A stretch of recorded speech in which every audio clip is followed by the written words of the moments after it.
నమస్తే friends, welcome to business updates by Harish. ఈరోజు క్లాస్లో మనం తెలుసుకుందాం అసలు ఫంక్షన్స్ అంటే ఏంటి, ఎక్సెల్లో ఫంక్షన్స్ ఏ విధంగా యూస్ చేస్తారు. అయితే ఎక్సెల్ ఫంక్షన్స్ మనకి ఇన్ని రకాలుగా ఉంటాయి. అదేవిధంగా ఈ ఫంక్షన్స్ ఏవైతే ఉన్నాయో బేసిక్గా మనం ఎక్సెల్ నేర్చుకునేటప్పుడు ఎందుకు యూజ్ అవుతాయి అనేది మాట్లాడుకుందాం. అయితే ప్రీవియస్ క్లాస్ ఎవరైనా మిస్ అయినట్టయితే దయచేసి అవి చూసినట్టయితే మీకు బేసిక్ ఫంక్షనాలిటీస్ ఏవైతే ఉన్నాయో ఎక్సెల్వి అవి చెప్పడం జరిగింది. అవి చూసి మీరు నేర్చుకోవచ్చు. ఫస్ట్ టైం నా ఛానల్ ఎవరైనా చూస్తుంటే దయచేసి సబ్స్క్రైబ్ చేసుకొని బెల్ ఐకాన్ నొక్కినట్టయితే నేను పెట్టే వీడియోస్ నోటిఫికేషన్ రూపంలో మీకు వస్తూ ఉంటాయి. అయితే ఈరోజు మనం చూద్దాం అసలు ఫంక్షన్స్ అంటే ఏంటి చూద్దాం. అయితే మనకు మామూలుగా ఎక్సెల్ ఓపెన్ చేయగానే ఈ విధంగా హోమ్ ట్యాబ్లో ఉంటుంది. హోమ్ ట్యాబ్లో ఉన్నప్పుడు మనం ఏం చేయాలంటే ఇక్కడ మనకు ఫార్ములాస్ అని కనిపిస్తుంది. ఫార్ములాస్ పైన క్లిక్ చేస్తే ఇక్కడ ఫంక్షన్ కనిపిస్తుంది అనమాట.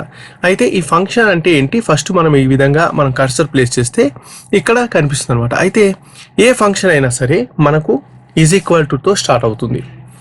దాన్ని ఫార్ములా ఇనిషియేట్ చేయడము అని అంటారు. అయితే ఈ ఫంక్షన్స్ ఏవైతే ఉన్నాయో మనం ఇన్సర్ట్ ఫంక్షన్ పైన క్లిక్ చేస్తే మనం ఎటువంటి ఫంక్షన్ కావాలో అటువంటి ఫంక్షన్ మనం ఇన్సర్ట్ చేయొచ్చు. మనం ఇక్కడ ఏ ఫంక్షన్స్ ఉన్నాయో ఇప్పుడు చూద్దాం. మనకు వచ్చి సమ్ ఫంక్షన్ అంటే అందరికీ తెలుసు, అడిషన్ అనమాట. ఇప్పుడు మనం ఏవైనా అడిషన్ చేయాలనుకుంటే సమ్ ఫంక్షన్ కింద చేస్తాం. నెక్స్ట్ వచ్చేసి యావరేజ్ ఫంక్షన్. తర్వాత ఇఫ్ అంటే ఇది కాకపోతే అది అని మీరు ఏమైనా ఇవ్వదలుచుకుంటే, ఇఫ్ అని ఇవ్వదలుచుకుంటే అటువంటి ఫంక్షన్ అనమాట. అయితే మీరు దీనిపైన క్లిక్ చేసినప్పుడు ఇక్కడ ఏముంటుందంటే దాని యొక్క డిస్క్రిప్షన్ ఉంటుందన్నమాట. దాని యొక్క డిస్క్రిప్షన్ మీరు చదివినట్టయితే మీకు క్లియర్గా ఇది అర్థమవుతుంది. అదేవిధంగా మీకు ఇంకా డీటెయిల్గా కావాలనుకుంటే హెల్ప్ ఆన్ దిస్ ఫంక్షన్ పైన క్లిక్ చేసినట్టయితే ఇది మిమ్మల్ని నెక్స్ట్ విండోలోకి తీసుకెళ్తుంది, మైక్రోసాఫ్ట్ వారి వెబ్సైట్లోకి తీసుకెళ్తుంది. అప్పుడు ఈ ఫంక్షన్ గురించి మీకు ఇంకా క్లియర్గా నేర్చుకోవచ్చు. యావరేజ్ అంటే యావరేజ్ మనం ఇప్పుడు ఫర్ ఎగ్జాంపుల్ మనకు 10 to 13 నెంబర్స్ ఉన్నాయి. దాంట్లో మనం యావరేజ్ తీయాలి. యావరేజ్ తీయాలంటే ఏ విధంగా తీస్తాం అనేది యావరేజ్ అనమాట. యావరేజ్ అంటే సగటు తీయడాన్ని యావరేజ్ అంటారు. అయితే ఇఫ్ హైపర్ లింక్ అంటే మనం ఏదైనా లింక్ వేసినట్టయితే ఫర్ ఎగ్జాంపుల్ మన దగ్గర ఒక 10 ఎక్సెల్ షీట్స్ ఉన్నాయి. ఈ విధంగా షీట్ 1, షీట్ 2, షీట్ 3 ఈ విధంగా ఉన్నాయి. అయితే హైపర్ లింక్ ఇక్కడ ఈ షీట్ పైన క్లిక్ చేస్తే మనకి ఈ షీట్లోకి వెళ్ళిపోవాలి అని హైపర్ లింక్ మీరు ఏమైనా వేయదలుచుకుంటే అప్పుడు ఈ ఫంక్షన్ యూజ్ చేయాలి. కౌంట్ అయితే ఇప్పుడు మనకి ఇన్ని ఉన్నాయి, ఇవి చాలా అన్కౌంటబుల్ ఉన్నాయి, మనం కౌంట్ చేయలేము. దీని కౌంట్ అంతా మనకు నెంబర్లో తెలియాలంటే కౌంట్ అనే ఫంక్షనాలిటీ యూజ్ చేస్తాం. నెక్స్ట్ వచ్చేసి మ్యాక్సిమం అనమాట. మ్యాక్స్ అంటే మ్యాక్సిమం నెంబర్. అయితే మనకి ఇక్కడ సిరీస్ ఆఫ్ నెంబర్స్ ఉన్నాయి కదా, ఈ సిరీస్ ఆఫ్ నెంబర్స్లో మనకు మ్యాక్సిమం నెంబర్ ఏది తెలుసుకోవాలనుకుంటే మ్యాక్స్ సెలెక్ట్ చేసుకోవాలి ఫంక్షన్. నెక్స్ట్ వచ్చేసి సైన్ ఆఫ్ యాంగిల్ ఏదైతే ఉందో దాన్ని మళ్ళీ రిటర్న్ అవుతుంది అనమాట. సిన్ నెంబర్ దీన్ని SI అని అంటారు అనమాట. అయితే ఇది ఒక ఫంక్షన్. మళ్ళీ నెక్స్ట్ వచ్చేసి సమ్ ఇఫ్, ఒకవేళ సమ్ చేశాక ఇఫ్ అనమాట. ఈ విధంగా మనం రేంజ్, క్రైటీరియా, సమ్ రేంజ్ అన్ని సెలెక్ట్ చేసుకుంటే ఈ ఫంక్షనాలిటీ యూజ్ అవుతుంది. తర్వాత పిఎంటీ అంటే పేమెంట్ కింద కన్సిడర్ చేస్తారు.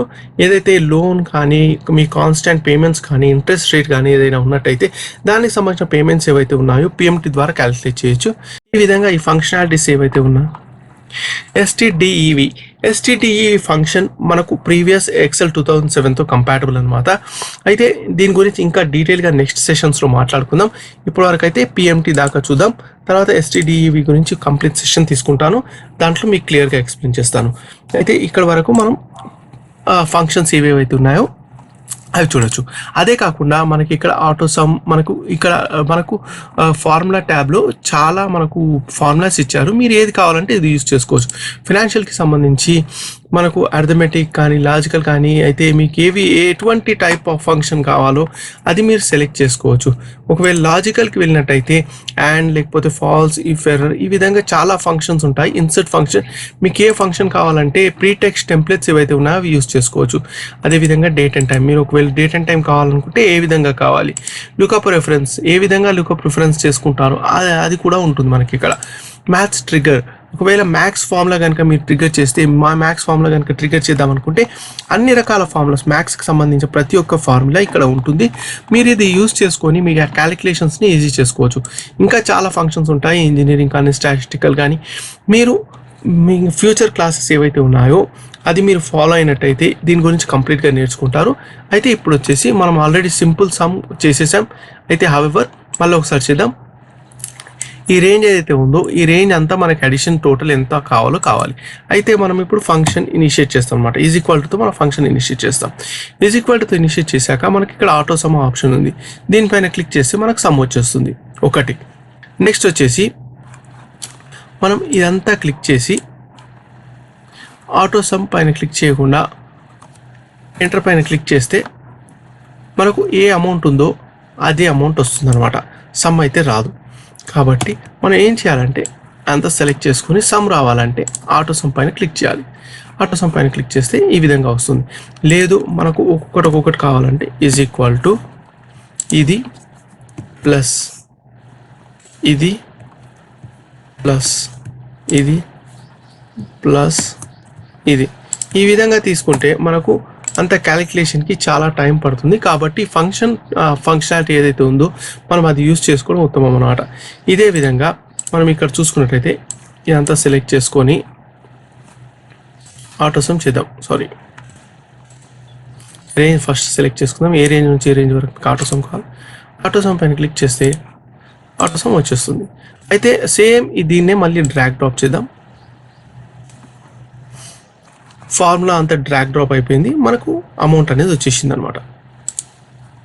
చూడండి. అయితే దీని ఆటోసమ్ మనం మళ్ళీ చేద్దాం. దీని ఆటోసమ్ చేసినట్టయితే మనకి ఇక్కడ ఆటోసమ్ వాల్యూ చేసింది అనమాట. ఎంత అడిషన్ ఉంది. ఓకే. తర్వాత మనకి వీటన్నిటి వాల్యూస్ కూడా కావాలి. ఇప్పుడు ఏం చేయాలి? దీన్ని ఏం చేయాలంటే దీన్ని ఇక్కడ ఫార్ములాని ఇక్కడ కాపీ పేస్ట్ చేయవలసి ఉంటుంది. ఈ విధంగా కాపీ పేస్ట్ చేస్తూ వెళ్ళిపోవాలి. అయితే ఇది సింపుల్గా చెప్పాలంటే ఎక్సెల్ ఫంక్షన్ అంటే అసలు ఏంటి? ఎక్సెల్ ఫంక్షన్ అంటే ప్రీడిఫైన్ ఫార్ములా అనమాట. ప్రీడిఫైన్ ఫార్ములా క్యాలిక్యులేషన్లో మనకు హెల్ప్ చేస్తుంది. దాన్ని ఎక్సెల్ ఫంక్షన్ అంటారు. అయితే ఫర్ ఎగ్జాంపుల్ మనం ఈజ్ ఈక్వల్ టుతో ఏ ఫంక్షన్ అయినా సరే ఈజ్ ఈక్వల్ టుతో స్టార్ట్ అవుతుంది. అయితే మనం ఇక్కడ సమ్ ఫంక్షన్ యూజ్ చేస్తున్నాం. ఏ రేంజ్ నుంచి ఏ రేంజ్ వరకు తీసుకుంటున్నామో దాన్ని ఆర్గ్యుమెంట్ అంటారు అనమాట. ఈ ఆర్గ్యుమెంట్ ఏదైతే ఉందో ఈ ఆర్గ్యుమెంట్ని బట్టి ఈజ్ ఈక్వల్ టు 3 పార్ట్స్ ఉంటాయి దీంట్లో. ఒకటి వచ్చేసి మనం చూసుకున్నట్టయితే ఫస్ట్ 3 పార్ట్స్ ఉంటాయి ఎక్సెల్లో. ఒకటి వచ్చేసి మనకి ఈజ్ ఈక్వల్ టుతో స్టార్ట్ అవుతుంది ఫస్ట్ పార్ట్. సెకండ్ పార్ట్ వచ్చేసి ఏ ఫంక్షన్ చేయాలనుకుంటున్నాం. ఫర్ ఎగ్జాంపుల్ మీరు సమ్ అడిషన్ చేయాలనుకుంటున్నాకు సమ్తో స్టార్ట్ అవుతుంది. లేకపోతే యావరేజ్ అయితే యావరేజ్తో స్టార్ట్ అవుతుంది. తర్వాత వచ్చేసి ఆర్గ్యుమెంట్ నేమ్ అంటే ఏ రేంజ్ నుంచి ఏ రేంజ్ వరకు మీరు తీసుకుంటున్నారు, దేని నుంచి దేనికి మీరు రెఫర్ చేస్తున్నారు, ఆ రెఫరెన్స్ ఏదైతే ఉందో దాన్ని ఆర్గ్యుమెంట్స్ అంటారనమాట. ఈ విధంగా 3 పార్ట్స్ ఆఫ్ ఎక్సెల్ ఫంక్షన్ ఉంటుంది. ఫస్ట్ ఈజ్ ఈక్వల్తో స్టార్ట్ అవుతుంది, ఫంక్షన్ నేమ్ వస్తుంది, తర్వాత ఆర్గ్యుమెంట్స్ వస్తాయి. ఇది మీరు గుర్తుపెట్టుకున్నట్లయితే ఇది చాలా సింపుల్గా అయిపోతుంది. మీరు నెక్స్ట్ అడ్వాన్స్డ్ ఫంక్షన్స్ ఏవైతే ఉన్నాయో దాని ఫార్ములాస్ కానీ అది గుర్తుపెట్టుకోవడానికి చాలా హెల్ప్ అవుతుంది అనమాట. అయితే మనం ఆర్గ్యుమెంట్స్ విండో ఏ విధంగా ఉంటుందంటే ఈ విధంగా మనం ఎప్పుడైనా ఫంక్షన్స్ పైన క్లిక్ చేస్తే ఇక్కడ ఫంక్షన్ ఏదైతే ఉందో ఎఫెక్ట్స్ పైన క్లిక్ చేసినట్టయితే మనకి ఈ విధంగా ఆర్గ్యుమెంట్ విండో ఓపెన్ అవుతుంది. దాంట్లో మనకు డీటెయిల్స్ ఇవ్వచ్చు. ఈ డీటెయిల్స్ ఇచ్చాక మనకి ఇక్కడ కింద రాసి ఉంటారనమాట. ఎక్కడ ఏది దేన్ని సూచిస్తుంది అని మనకి క్లియర్గా రాసి ఉంటారు. అయితే మీరు చదువుకున్నట్టయితే మీకు చాలా ఈజీగా ఉంటుంది. ఏ ఫంక్షన్ అయినా సరే మీరు విండో ఓపెన్ అయినప్పుడు ఎక్సెల్లో దాన్ని ఒకసారి చదివితే మీకు ఈజీగా అవుతుంది. ఇంకా మీకు డీటెయిల్గా కావాలంటే హెల్ప్ ఆన్ దిస్ ఫంక్షన్ ఏదైతే ఉందో దానిపైన క్లిక్ చేసినట్టయితే ఇంకా మీకు డీటెయిల్స్ వస్తాయి. ఇది అనమాట ఈరోజు మాట్లాడుకున్న ఫంక్షన్స్.